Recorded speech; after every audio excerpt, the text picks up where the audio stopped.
This channel is supported by Truefire. Truefire is an online library enough, you can get the Truefire All Access Pass for as cheap as they ever do it, the $99 thing. So just jump and do that if you're looking for the best price you can get Truefire All Access for. Okay, when I was 1 year old, Eric Johnson improvised this little line. I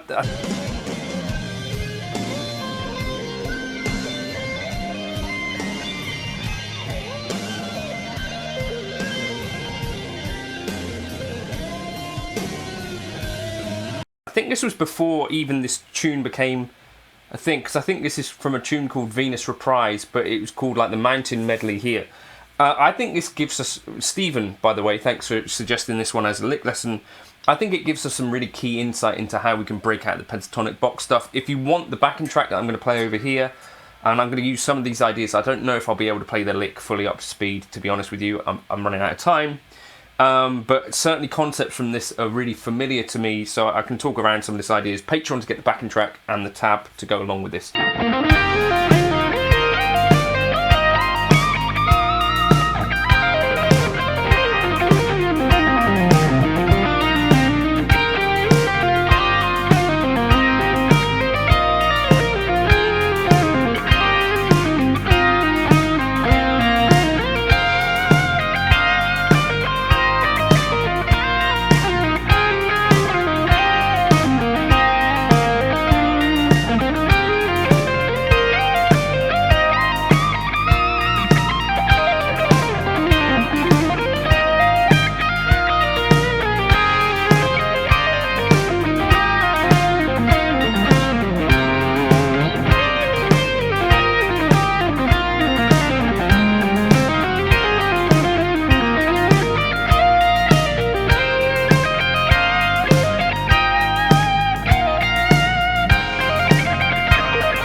So the main thing really is that obviously when we think about the pentatonic stuff, we're all used to this kind of concept. And these boxes, obviously, we're normally quite used to playing them vertically. Probably some of you might have only really done one or two of the positions, so that's really key. So if you're playing in C minor here, there's one of our shapes. Go down the other way, sorry. There's another. There's another.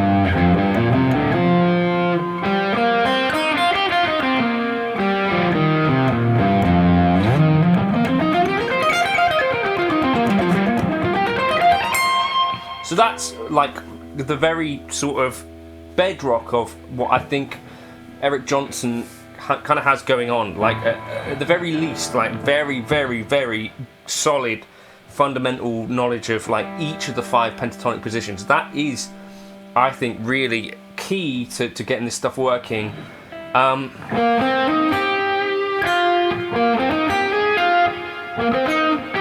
So this lick, we're in C minor for it. And we start with this.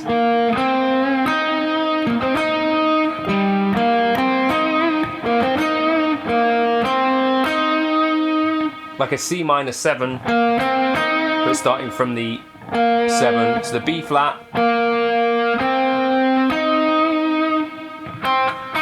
And we end on the E flat, which is our 3rd. And then, like this, I think. 8, 9, 6. Okay. Okay, then what we're going to do for each of these things is kind of slide into our first note. And this is kind of happening with like triplet-ish feel. Like this first one I feel like is a little bit slower. And then the next one goes just straight forward triplet. So 8, 9, 6, 10, 8. So we've gone from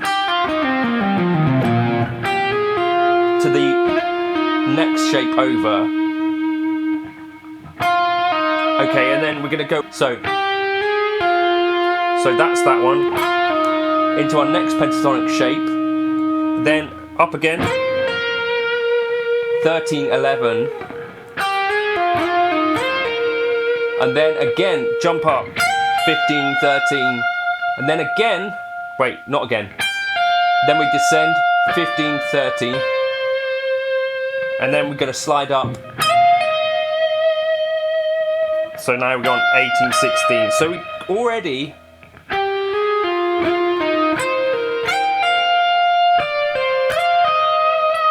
we've kind of traversed through most of the pentatonic shapes with that.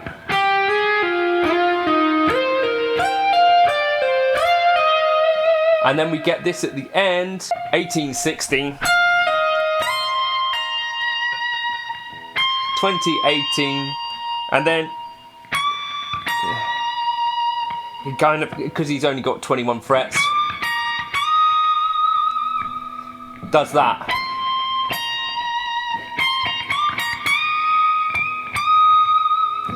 So on the 21st fret, bending up to a E flat. If you've got 22 frets, you could move that. So you get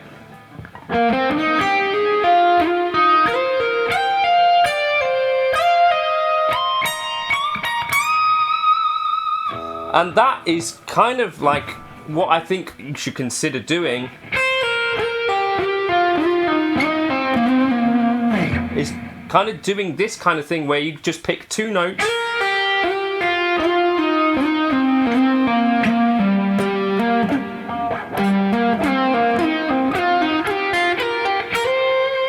and go between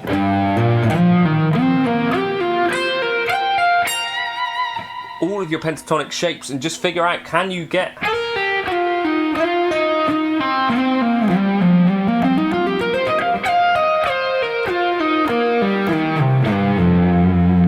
so you're basically going, right, here's what's available in C minor pentatonic here, move up a shape. Here's what's available here, move up a shape. Here's what's available here, move up a shape.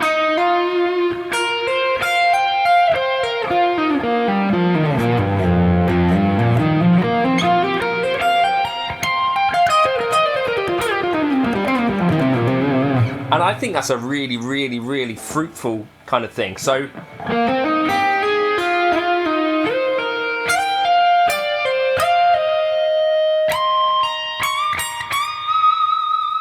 and it's kind of happening with this triplet feel, so it kind of goes across what the drums are doing. And then he goes like this, so slide 15th fret, 13, 15, 13, 16, 13, and then he's doing his kind of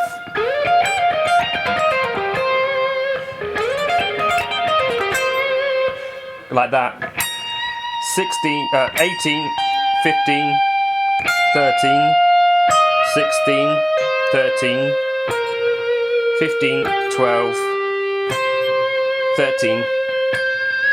And then this is another thing, I can remember Guthrie Govan doing this. So 13, descend down, pentatonic, then, and you shift at each end. Now you're in the other box, 8, 10, 8, then shift again, 8, 6, 8, 5, 8, and I think that's how he ends it.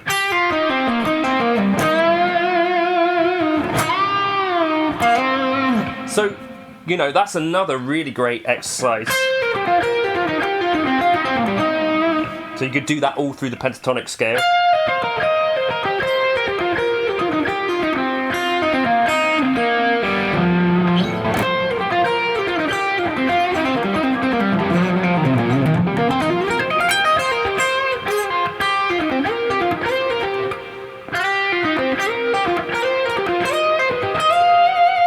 take these little ideas. I think they're absolutely golden.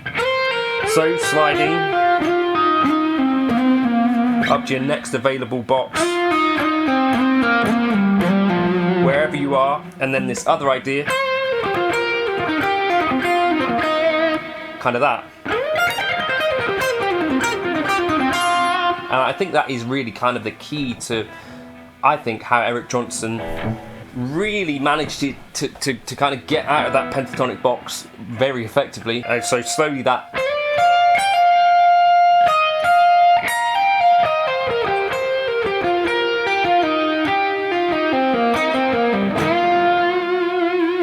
if you get that up to speed, that's going to kind of sound really cool. But I think also the friends we learned along the way are, you know, these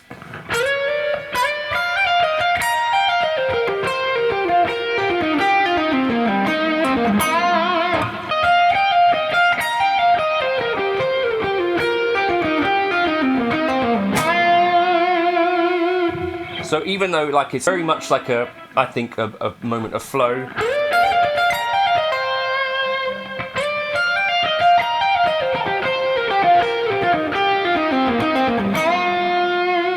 I'm not in the state of mind to be sort of working at getting this up to speed, but the fundamentals,